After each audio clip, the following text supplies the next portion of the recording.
She murmured, "You don't understand the rules." I answered, "Then let me break them for you."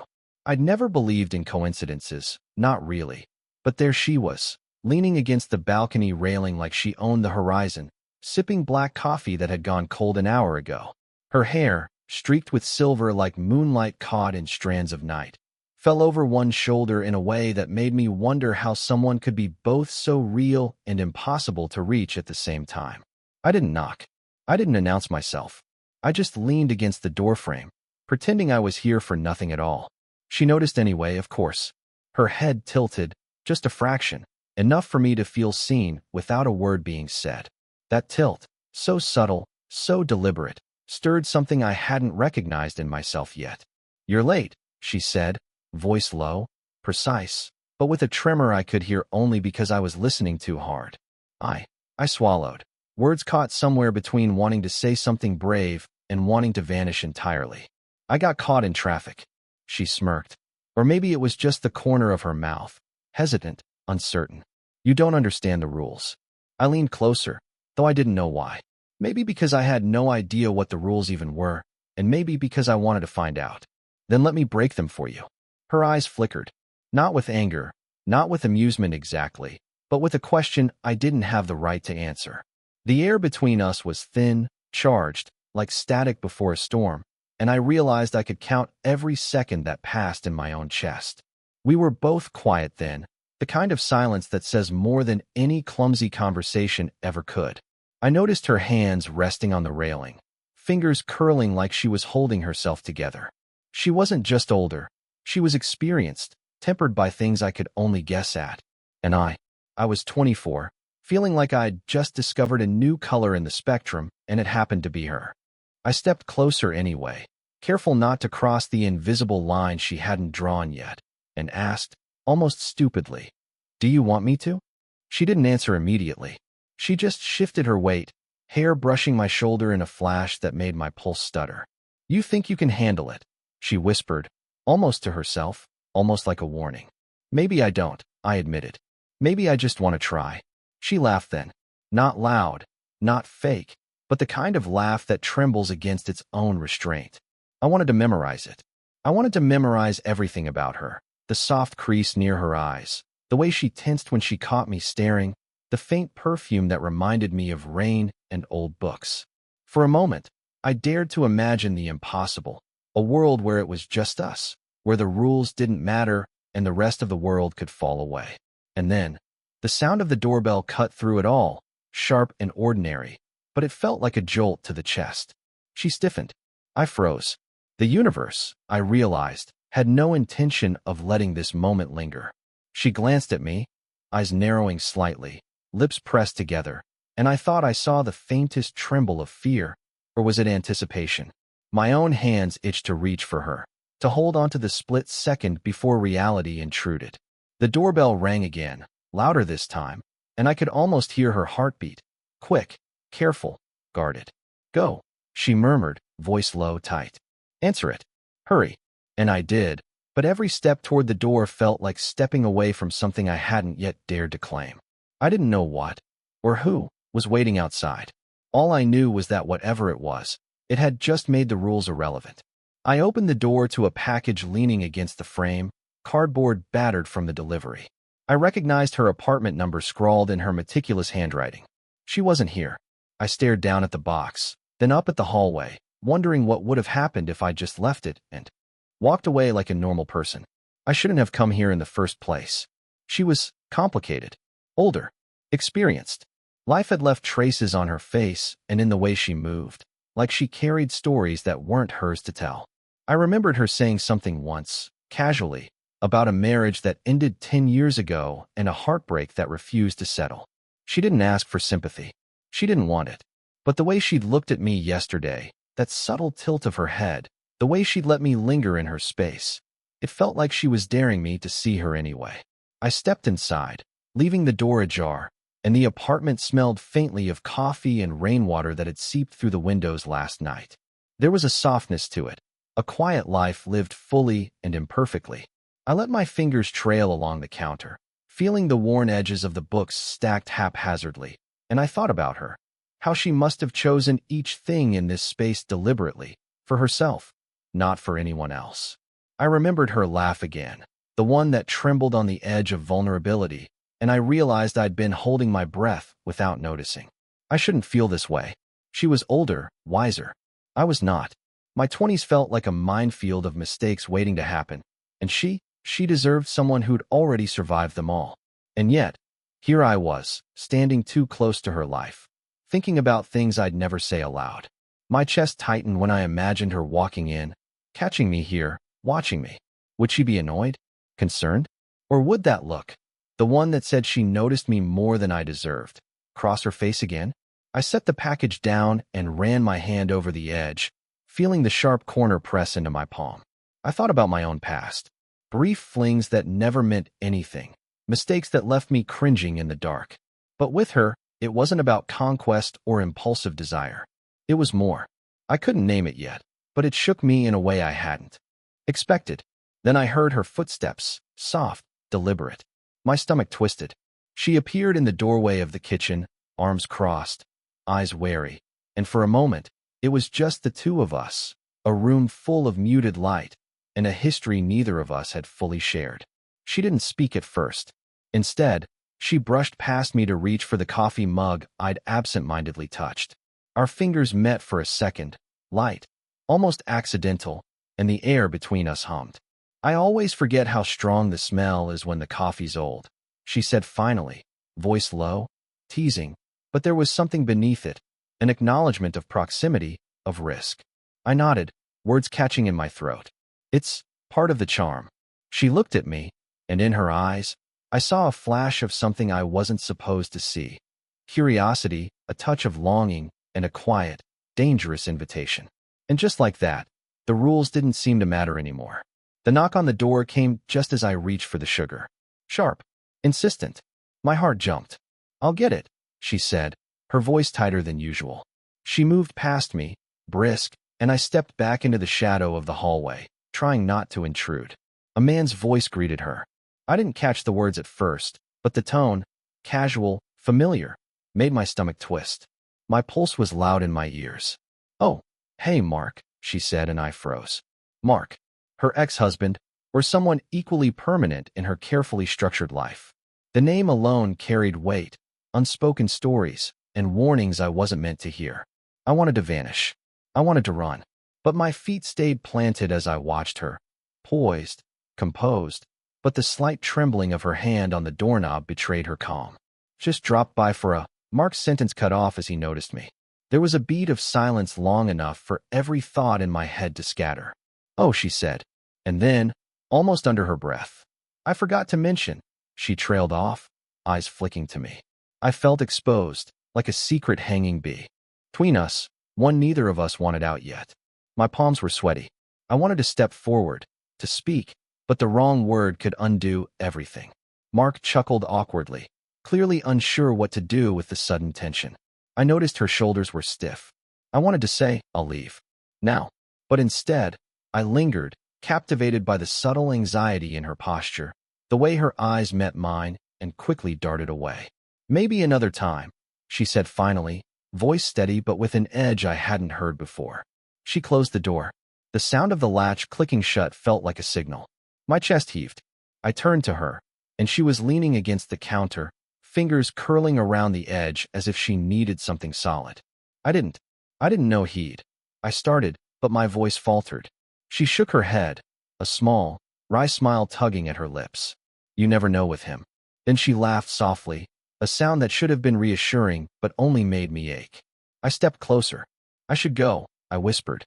Part of me wanted to flee, part of me wanted to stay. Both desires fought in my chest. She didn't answer. She didn't move. Instead, she tilted her head, just slightly, the same way she did the first day I saw her on the balcony. That tilt, it was a question, a challenge, an invitation. I wanted to close the distance, to bridge the space that suddenly felt unbearable. Our hands brushed, just an inch apart. The air was electric. My lips felt drawn to hers before I even realized it. But the reality pressed in. Mark waiting outside, the complexity of her life, the age gap that should have kept me at arm's length. I stopped myself, just barely, shaking with a mixture of frustration and longing. She caught my gaze, and in that moment, it wasn't just attraction. It was danger, risk, desire. We were both aware of the line we were about to cross, and neither of us wanted to step back. The silence stretched between us, thick and humming. My hand twitched, craving contact. Hers did, too, though she didn't move. Then her phone buzzed on the counter, a message flashing across the screen. She glanced at it, eyes narrowing, and I saw the smallest flicker of hesitation in her. Whatever it was, it changed nothing, except for the rules, the warnings, the logic. They no longer mattered. I couldn't stop thinking about him, Mark. Not because of what he said, but because of the way she'd looked at him. Her eyes had softened for a fraction of a second that felt like eternity, and I'd felt it like a knife twisting in my chest. She caught me staring, though I tried to look away. The faintest twitch at the corner of her mouth told me she knew exactly what I was thinking. My stomach sank. I shouldn't feel this, shouldn't want this, but every rational part of me had abandoned the field hours ago. "I'm sorry," I said, voice low, uneven. "I shouldn't have. I don't know. It looked like that." Her laugh, soft and brittle, hit me in the gut. "You think I don't notice things too?" she murmured. She leaned back against the counter, arms crossed, eyes flicking to the floor and back to me in the same heartbeat. "Do you think I like being observed?" Carefully, I took a step closer. "I'm not careful. I can't be." My hand twitched, itching to reach for her, to close the distance that shouldn't exist between us. My pulse hammered in my throat. Her gaze softened for a fraction. "And yet, you are." I swallowed hard, caught between wanting to flee and wanting to fall into her. There was a history in her eyes I didn't deserve, regrets and losses I couldn't fix. But she was here, in the same room, and my chest was too tight to ignore it. Then she laughed again, this time a little more real. "Do you know how reckless you are?" "I don't care," I whispered. My own voice surprised me. Her expression shifted, an almost imperceptible tremor in her lips. Her hand hovered over the counter, as if debating whether to push herself closer or run. "You don't understand the consequences," she said, voice low, shaking just enough to betray her control. I reached for her anyway, hand hovering near hers. "Then let me understand," I said, heart hammering. "Or at least, try with you." She froze, fingers brushing mine. Time slowed. The air between us was thick, charged with everything neither of us could admit. I wanted to close the gap, wanted to feel the warmth of her skin under my fingertips, wanted to taste the words she wouldn't speak. Her eyes flicked to the door, then back to mine. She started, voice breaking, hesitation sharp and dangerous. "I can't." I leaned closer, daring, desperate. "Then don't. Just don't stop me." Her breath hitched. I could see it in the slight rise of her chest, in the way her eyes searched mine, wild, unsure, vulnerable. And then, another knock at the door, sudden, urgent, shattering the fragile bubble we'd created. She froze. I froze. The moment hung there, suspended, and I realized, if we crossed this line now, nothing could ever go back. Her hand twitched in mine. My own hand shook. Our eyes locked, hearts hammering. And just like that, the world outside stopped existing, but the decision we had to make lingered, heavy, unavoidable, terrifying. The text came while I was staring at the ceiling, replaying every second of her hand brushing mine. A simple string of words, no sender name displayed. My stomach dropped before I even read it. "I saw him. I saw you." I froze. My mind raced. Who had seen what? Mark? A neighbor? Someone else entirely? My fingers trembled around my phone as I tried to decipher the meaning. I barely noticed her coming back into the room. She leaned against the doorway, arms folded, eyes wide. For once, she looked as human as I did, shaken, uncertain, exposed. "They know," she whispered, voice tight, almost brittle. "Someone knows. And now it's," she trailed off, biting her lip. I swallowed, heart hammering. "Know what?" "Us." Her eyes flicked to mine, the flicker of fear mixed with frustration and something dangerously close to desire. "Yes. And no." She shook her head. "It doesn't matter what I say. It's too late." The weight of it hit me like a punch. Too late. That was exactly how it felt, like we'd been building something fragile, beautiful, and reckless, and now the world had leaned in to shatter it. I wanted to argue, to convince her it didn't matter, that rules and witnesses and caution were meaningless. But then I noticed the trembling of her hands, the way her eyes glistened with a mix of worry and hope. I should go, I muttered, though my voice was hollow. Maybe it's safer if I leave. Her laugh, small, humorless, cut through the panic in my chest. Safer, she repeated. Since when have we ever been safe? She stepped closer, the space between us crackling. Do you even feel it? I did. Too much. Every nerve in screaming. I wanted her to pull me closer, to tell me it was okay to cross the line. But now, with someone, or something, watching, it was a different game. Dangerous, thrilling, inevitable. I can't stop thinking about you, I admitted, voice barely above a whisper. And I don't want to. Her eyes softened, a dangerous, tender softness that made my chest ache. Then we're both fools, she said, almost smiling, but her voice trembled. Fools who might get caught. I reached for her, finally, fingers brushing her wrist, then tracing the curve of her arm, memorizing the warmth. She didn't pull away. Instead, she leaned in, closer than propriety, closer than reason, until I could feel her breath, soft and steady, brushing against my cheek. Then the buzzer rang. The apartment's intercom jolted us apart. Her body stiffened, and I realized that whatever moment we were about to claim, whatever line we were about to cross, was under threat. She glanced at the phone, then at me, and her lips pressed together, tight with decision. We have to be careful, she whispered, voice trembling, fierce. Or it all ends before it begins. I nodded, heart still, racing, aware that we were standing on the edge of something neither of us could undo. The rules, the fear, the thrill, they'd all changed in an instant. And in that shift, I realized, I didn't want to step back, not even for a second. The apartment was quiet. Too quiet. The only sound was the faint hum of the heater, and the way my own breathing seemed far too loud. She was standing by the window, one hand pressed against the glass, looking out at the city lights. The reflection of herself and me overlapped in the pain, like two lives caught in a fragile, impossible balance. I can't do this, she said suddenly, voice trembling, but not breaking. Not if there's a chance it ruins everything else. I took a step closer. And if it doesn't? Her laugh was sharp, bitter, shaking. And if it doesn't? She turned to me, eyes wide, searching, as if trying to decide if she should forgive me for existing. Then what? Then we pretend like the world isn't watching? Like I don't have decades of life I'm responsible for? I reached out, fingers brushing her cheek. She didn't flinch. I don't care about decades, I whispered. I care about right now. About us. Her lips parted, but she didn't speak. She was trembling, just slightly, but it was enough for me to see the vulnerability she had never let anyone else touch. The walls she had built around herself were cracking, and I didn't want to step back. I've spent years convincing myself I'm done with mistakes, she said finally, voice low, fragile. Done with risk, done with people who make me feel things I can't control. I'll take the risk, I said, voice firmer now, though my hands shook. I'll be the mistake you don't regret. Her eyes glistened, and I thought I saw her mouth twitch, almost smile. You really think you can handle me? I don't know, I admitted. But I want to try. She took a breath, long and shuddering, and stepped closer. I felt the heat radiating from her, the tension between us like electricity. Our hands intertwined, tentative at first, then tighter, refusing to let go. I shouldn't, she murmured, pressing her forehead to mine. Everything says I shouldn't. Everything says we should, I countered. And I don't care about everything else.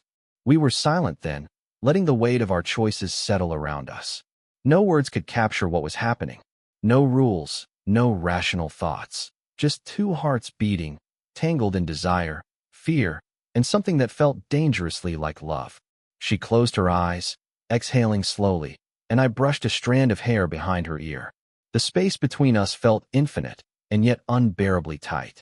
Then, she whispered, almost to herself, then, let's stop pretending. I leaned closer, feeling the pull that had been building for weeks, the years between us shrinking to nothing in this moment. Our lips hovered an inch apart, and everything hung on that breath, that choice. The doorbell rang again, sudden, jarring, reminding us the world still existed outside this room. We froze, eyes locked. The tension didn't break, and yet somehow, it was enough. Whatever happened next, whether the world intruded or we gave in, or stepped back. We had seen each other completely, raw and unguarded. And for the first time, I knew she could see me too. The city hummed outside like it had no idea what was happening in her apartment. But inside, the world felt entirely ours, fragile, imperfect, real. She was sitting on the sofa, knees drawn up, one hand resting on mine. I didn't know if this counted as an ending or a beginning. Maybe it was both. The tension that had built for weeks had softened, not vanished, but folded into something quieter, something that could survive daylight, responsibilities, and whispered warnings. I wasn't sure you'd stay, she admitted, voice soft, almost shy. After everything. I shook my head. I wouldn't go. Not now, not ever. My thumb brushed her hand, and she squeezed back. A small, unspoken promise in that gesture. She laughed, low, the kind of laugh that carried both relief and disbelief. We're ridiculous, she said. Two people who should never. And yet, her voice broke just enough to make the word dangerous alive. And yet, I finished for her, leaning back, letting the silence settle around us, comfortable for the first time. We talked then, slowly, carefully, about the rules we had broken, the risks we had taken, the people we had worried about. She told me stories about her life before me, love lost, choices made, moments she still regretted. I told her about mine, the mistakes I had carried like invisible backpacks, the nights I had spent wondering if someone could ever see me properly. It wasn't perfect. It wasn't dramatic fireworks or sweeping declarations. It was messy, tender, human. And in that messiness, we found something neither of us expected: understanding. We didn't need to fix the past. We didn't need to erase the consequences. All that mattered was this moment, this fragile now, where we could exist as ourselves without pretending. She leaned her head against my shoulder, and I rested my cheek on the top of her head, feeling the warmth, the weight, the reality of her. I had never felt so seen, and I hoped she felt the same. The city outside continued its endless motion, but inside, we had found a small orbit just for us, a place where mistakes, regrets, longing, and desire could coexist. I don't know what the future looks like, she said quietly, but I know this. I want this. With you. I tightened my hold on her, heart full. Then we figure it out together, step by step. And somehow, that felt like everything. Not perfect, not safe, but ours. For the first time in a long time, neither of us worried about rules, judgment, or what-ifs. We only worried about each other. And in that worry, that care, that quiet intimacy, I realized love didn't have to be grand or flawless. It just had to be real. The world outside could wait. Tonight, it was ours. Did you enjoy the story? What kind of stories would you like to hear next?